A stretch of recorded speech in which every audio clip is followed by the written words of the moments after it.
Magandang araw po sa ating lahat. Andito naman po ako si Mirna Aquino.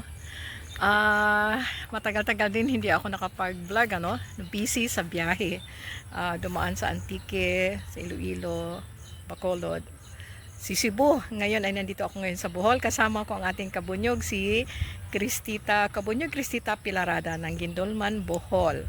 Baka pwede tayong magtanong sa kanya kumusta ang Bohol, kumusta ang bunyog sa Bohol, kumusta ang turismo sa Bohol na kung saan ay kilalang kilala dahil sa kanilang magandang lugar, beaches, yung Chocolate Hills, at isa na dito ang sikat na kilala ang Panglao. Anong masasabi mo, Kabunyog Cristita, sa inyong turismo ngayon sa Bohol? May pagbabago ba? Apektado ba ito sa ating mga nangyayari ngayong daming korupsyon sa ating bayan? Hindi. Sige lang. Hindi apektado yung yung problema sa bayan doon sa national, kundi dito sa Bohol na kanang nagminus na ang turista, mahina ng turismo dito sa Bohol. Muna nga ang dapat jud buhaton sa taga Bohol Dapat gawin ang mga dapat gawin sa Bohol.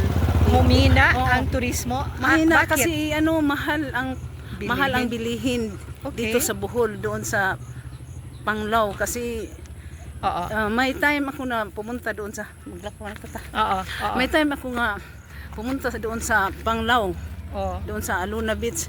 Ay nako, yung isang kapirasong mangga 100 pesos, just imagine. Ang mahal-mahal talaga doon sa Panglao.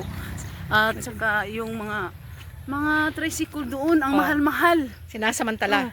Pinagsamantalahan ang mga turista. Pati kami, nagtanong ako kung magkano madilim. Magkano ang plitihan from Panglao to Tagbilaran. Magkano? Sabi ng tricycle driver na 400 pesos, just imagine. Panglao to Tagbilaran for I don't know how Tricycle. Tricycle. Tricycle sa Bisaya. Okay. Yung bao-bao ba? Yung bao-bao. So, ang mahal-mahal talaga.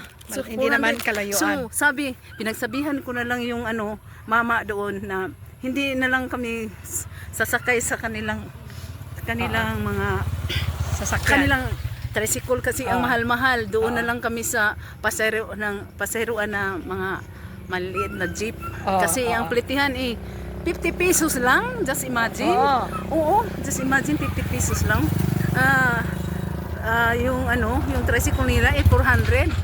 Nanay, may gas. At saka yung mga turista, hindi ko mo turista ay na yan, gumastos, matindi.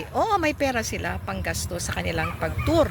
Pero ang mga foreigners po ay matitipid po yan. Matitipid sa lahat ng bagay. Kaya nagtitipid din po yan. Siyempre nagbabiyahe sila. Huwag naman samantalahin. At mayroon din na ikwento sa akin, na nagreklamo, sabi daw, hindi na siya babalik ng Pilipinas. Dahil, dyan, pagdating pa lang sa airport, ay tinataga na ng taxi.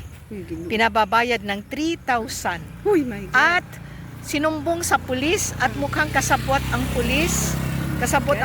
At yun na nga, pinipilit ng bayad ng 3,000 na alam naman nilang hindi yon reasonable.